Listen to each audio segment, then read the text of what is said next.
These drones, built by the Army soldiers flying them, only cost about $500 a piece, and the Army is betting that they could be the difference on the battlefield. These soldiers training on a base in southern Germany are about 400 miles away from the Ukraine border.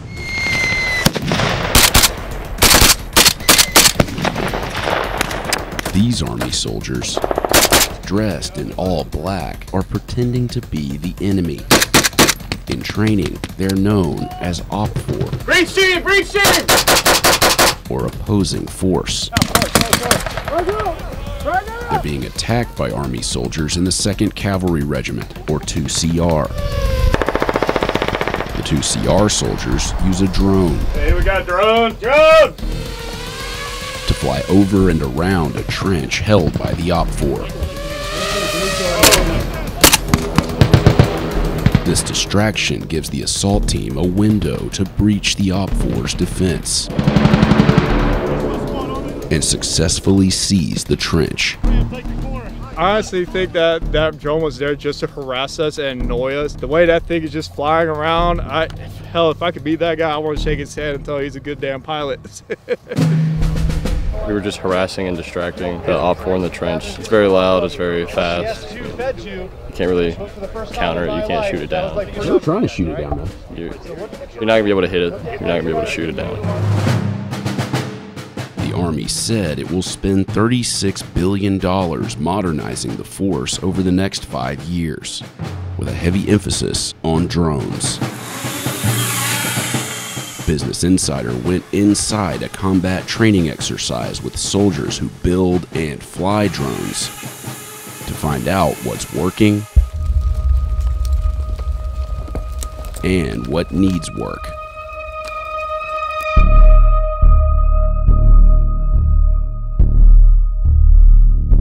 What you see here is the Bavarian countryside in southern Germany. But tucked away in these hills is a 63 square mile training facility called the Hohenfels Training Area. It's where the U.S. Army's 2nd Cavalry Regiment is conducting a training exercise known as STX Lanes. STX stands for Situational Training Exercise. These soldiers are going to go in platoon by platoon with a simple mission: get eyes on an objective, which is a series of trenches, seize it, and clear it. Clear! During this training exercise, I spent a lot of time with Army drone pilots. These soldiers develop drones that they build in the Drone Innovation Cell at Grafenwohr Training Area, and then they come down here to Hohenfels Training Area to deploy that technology in a combat training environment.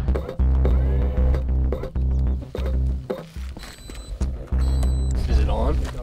I'm here at the Drone Innovation Cell here in Germany, where the soldiers are learning to not only fly drones, but they're also learning to build them. All of them were completely designed, built, and flown by 2CR soldiers. UAS unmanned aerial systems, historically, particularly within the US military, it's been treated almost exclusively as an ISR platform, so intelligence, surveillance, and reconnaissance. It's changed drastically, I'd say, in the last couple of years due to some obvious influence from the ongoing war in Ukraine. With us observing the Russo-Ukrainian war, we're seeing the significant impact that drones are undeniably having. The US military is seeing that and figuring out where we can integrate that into our formations to increase our overall lethality. This drone is a 7-inch fully 3D printed drone, and it can be used to carry any type of payload that you wish. One example, I just have this little dummy munition here. It would slide in to this portion, and that's how it would lock in. And then when the operator or pilot is flying this, they would just need to press, a safety and then a release, and then it would cause the ammunition to fall from the drone. Didn't break. These drones, according to the Army, cost about $500 a piece. That's very inexpensive compared to a lot of the high-end drones that are out there.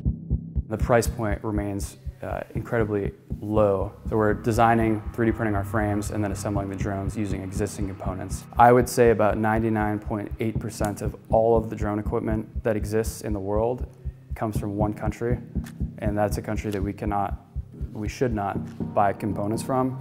These components, though, come from Europe. They use these headsets, and these headsets allow the pilots to see what the drone sees as it's in flight. Very light. It's not like a virtual reality headset or a Meta Quest or anything like that. Lighter than ski goggles, I would say.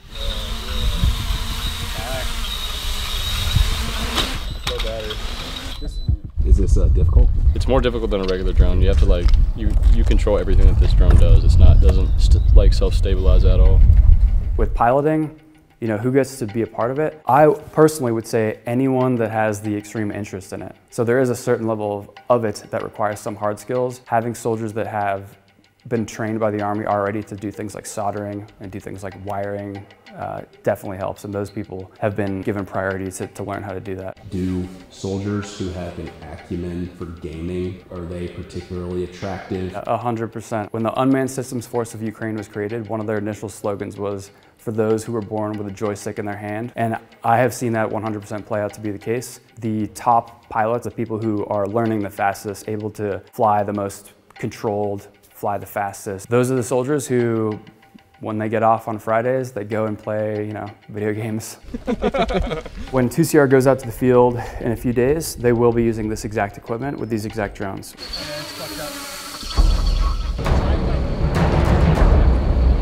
2CR is getting ready to start their convoy to the Hohenfels training area where the big training exercise is going to happen.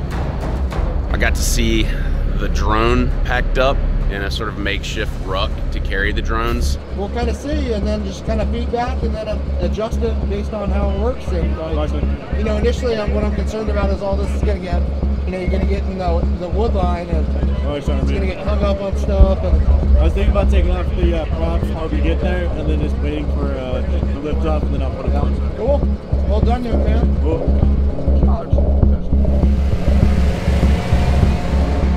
The 2CR soldiers travel in a convoy of Stryker armored combat vehicles. After a 40-mile ride down the German Autobahn, they reach Hohenfels training area, a place the soldiers affectionately refer to as the box. We're heading to the box. I'm riding in a Humvee now to link up with the soldiers that traveled in the Strykers.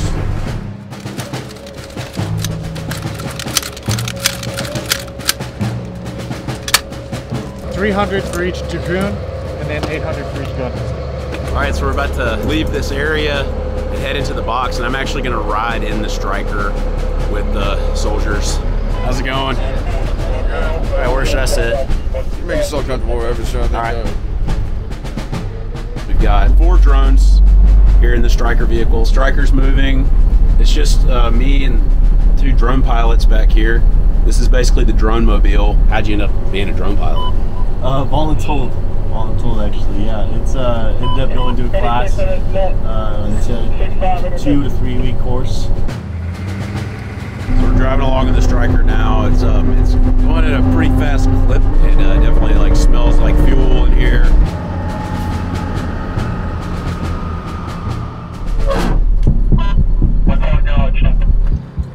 Got off the Stryker.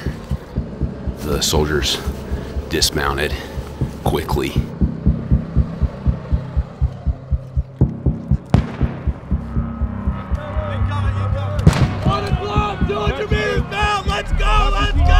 Receiving indirect fire. Face it out and run. Let's go. Oh. The drone pilot got caught in a really thick, sharp vine, and he didn't have any help to get him out, and he essentially just had to yank himself out of there. Incoming! Incoming! The soldiers moved up a hill. 1-4 Golf, this is 1-6. The lieutenant asked the drone pilot to get the drone up in the air to do some recon. So he started to try to get the drone ready to go. All the different components, the drone, the headset, the controller. But then he struggled when he couldn't get a video link from the drone's camera to the headset.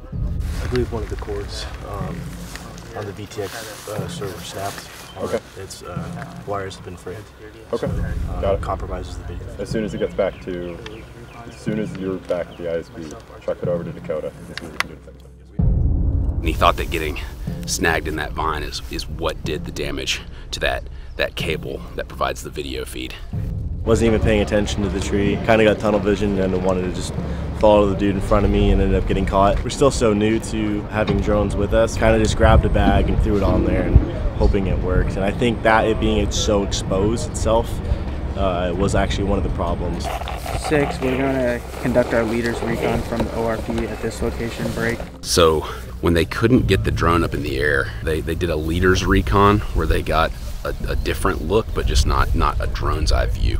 We have to work through some problems in the field because we're innovating at a speed that we kind of haven't seen before in the past. I think it's a really, great thing that we're doing right now, and it's a good problem to have.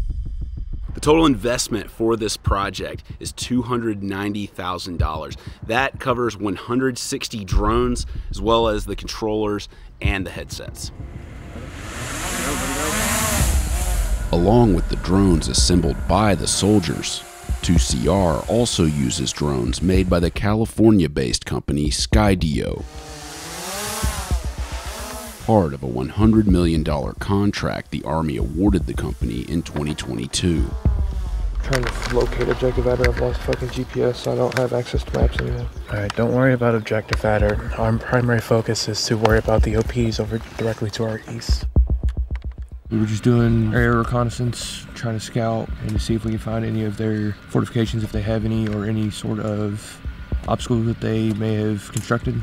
I couldn't quite reach the objective from the point we're at, so we're going to try to push further up the hill to get better line of sight on the objective itself.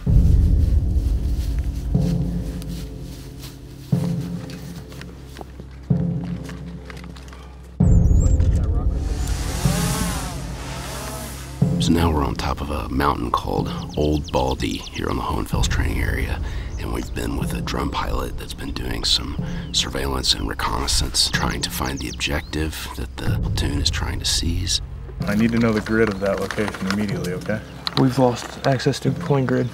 I've lost GPS. Okay, I need to be able to see it. You need to find me. I'm gonna be right up here. Okay. First one wasn't able to reach the objective because it lost link. We're hoping that this second one is able to with a better line of sight from where we're currently situated. Now another drone pilot has linked up here on Old Baldy, and he is going to be using one of the FPV drones, that's first person view, where he wears the headset so that he can see what the drone sees.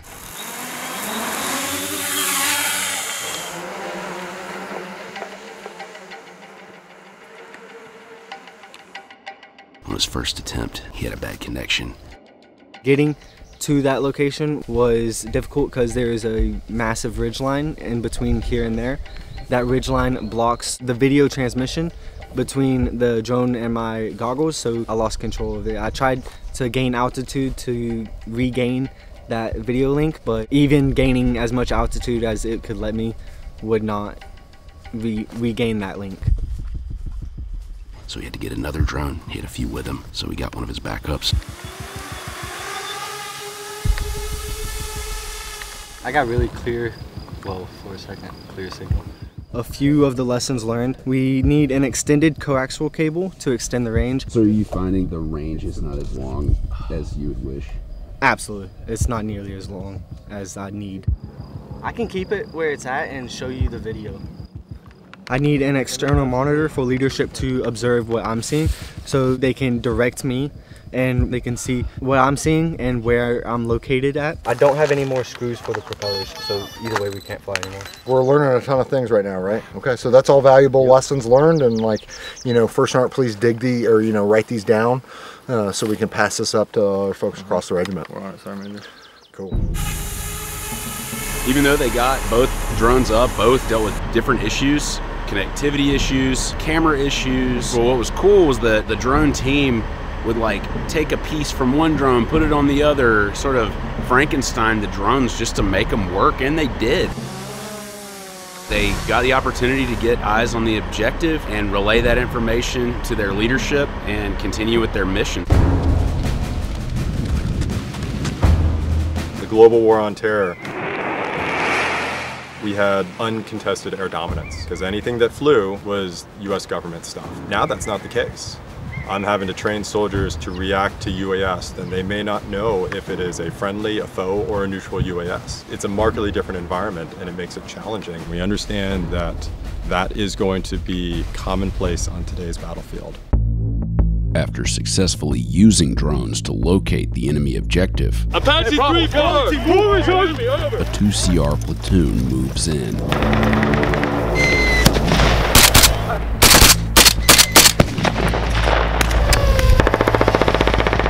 Hey, we got drone! Drone! A 2CR pilot uses a drone to harass and distract the OPFOR soldiers, creating an opportunity for 2CR to seize the trench. Help him here. Take a knee. Pull security that way. What are you doing there? What was going on with that drone that was flying during the ambush? I honestly think that drone was there just to harass us and annoy us, because especially with that very loud motors that it's using to fly around, it's quite loud and it kind of distracts us to our main mission, which is to defend the trench. And the way that thing is just flying around, hell, if I could be that guy, I want to shake his hand and tell him he's a good damn pilot. We got to see the drones be effective. We also saw some of the struggles that they're dealing with and some things that they're gonna take back to the lab and address. But as the Sergeant Major said, these are good lessons, and this is why they're out here, is to test things and see what works, see what doesn't, and then go back to the drawing board and hopefully have the technology updated for the next training exercise.